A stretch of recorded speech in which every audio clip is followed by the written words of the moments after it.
Hey, what's up everybody? Welcome back to another This Week in Gaming video. There's been a bunch of stories that's happened over the last few days, and there's been a lot of great game releases this week, so let's get right into it.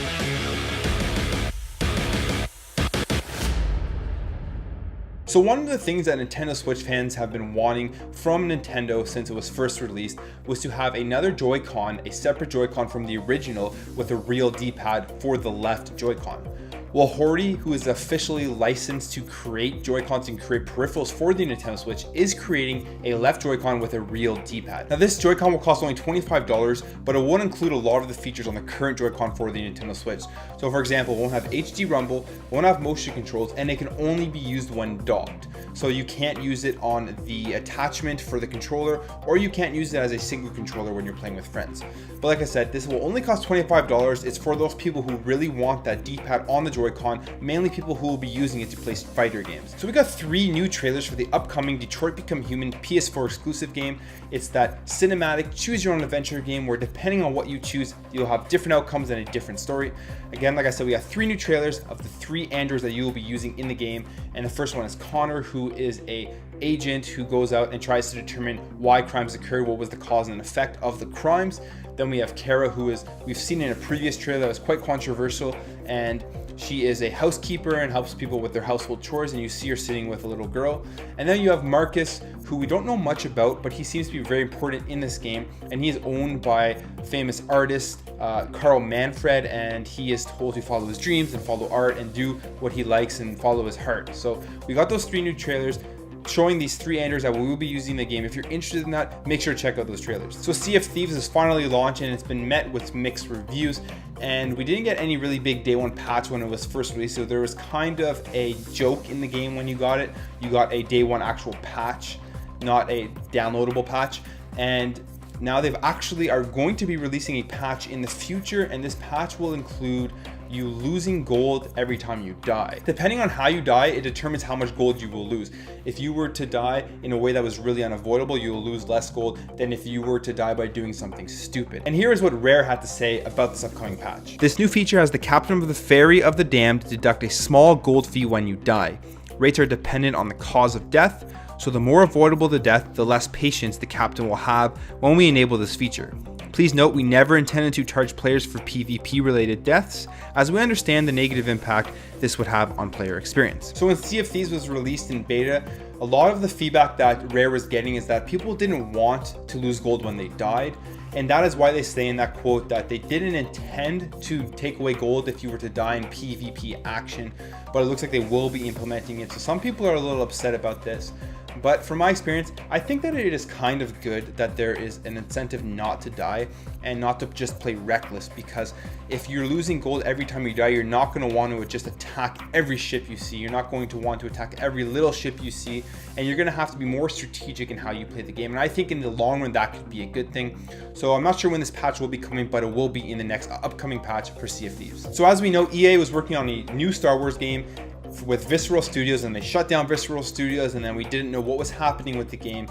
But it looks like they are working on another open world Star Wars game based off of a job posting for a online engineer in their studios in Vancouver. So the job posting clearly said that they were looking for someone to lead a team to deliver online features for a Star Wars open world project. So that's all the information we have right now about this upcoming open world Star Wars game. Who knows what it will be? It'd be awesome if it's another RPG game like Star Wars Knights of the Old Republic. I would absolutely love that, because that was one of my favorite games of all time back on the original Xbox.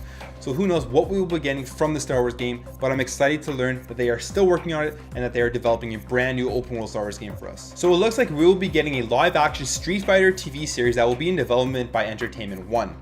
And it'll be produced by the producers that created that live action web series Street Fighter Assassin's Fist. Yoshinori Ono had this to say about the upcoming TV series. After a long search guided by the team behind Assassin's Fist, we are delighted to be partnering with a company with the outstanding TV experience of Mark Gordon and E1. they have the credentials to help us launch a faithful adaptation of Street Fighter as a major TV series. So I've never seen the web series Street Fighter's Assassin's Fist, but I will check it out now after hearing about this. And who knows what this live action TV series will be like, but hopefully it is good. Hopefully it's not too corny, and hopefully they get good actors in it. And I am looking forward to seeing what it's all about. So there are a lot of great games that recently just got released. So let's get right into them. The first one is Ni no Kuni 2 Revenant Kingdom. So Ni no Kuni 2 is a JRPG, and it is the sequel to the first Ni no Kuni, Wrath of the White Witch, which is an amazing game. And this basically has a story where there's cat versus mouse. They're both tribes, and they are in the town of Ding Dong Dell. And the mouse tribe performed a coup d'etat, taking control of that kingdom. And you play as the main character, Evan Petwhisker Tidrum, who is part of the cat tribe, and he is trying to reclaim his kingdom. So this is a great game. It is currently sitting at a 86 on Metacritic, and you can pick it up right now for the PlayStation 4. The next game is A Way Out. So A Way Out is an action adventure co-op game, and it follows two main characters, Vincent Moretti and Leo Caruso, and they're breaking out of prison, and it follows their story as to why they got to prison and everything. And it is a co-op game, and it is sitting right now at an 81 on Metacritic, and you pick this up for the PlayStation 4, for the Xbox One, and for PC. And everything I've been hearing about it is that it is an awesome game to play, and you really need to play it right to the end because there is crazy stuff that happens. So make sure to check it out if you're into those action co-op, couch co-op games. So the next game is Assassin's Creed Rogue Remastered. So Assassin's Creed Rogue was originally released for the PS3, the Xbox 360 in 2014, and it is getting remastered now for the PlayStation 4, for the Xbox One, and for PC.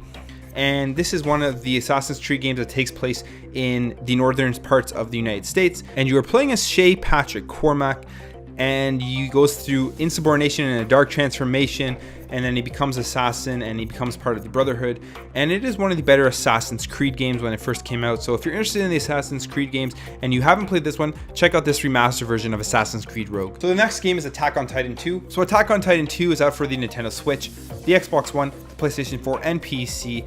And this is based off of the anime Attack on Titan. This is the second game in this series, and basically features cel-shaded graphics, and you go out and you're fighting titans in open areas, and it's a hack and slash game. And right now we're sitting at 76 on Metacritic. The next game is Detective Pikachu. So Detective Pikachu is for the Nintendo 3DS, and basically you're playing as the characters Tim and Pikachu, and you're going out and solving crimes with Pikachu as a detective.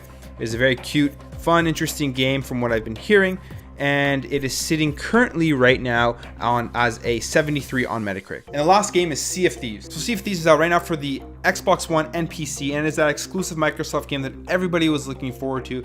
It's pretty much just an open world pirate adventure where you go out with no direction, and you go out and you find chests and you collect things and you just do crazy pirate adventures, and it's really fun to play with your friends. And right now it's sitting at a 71 on Metacritic. So that's your news. If you enjoyed this video, make sure to hit that thumbs up button, subscribe if you're new to this channel, leave a comment down below about any of the stories I talked about, and I'll catch you in the next video.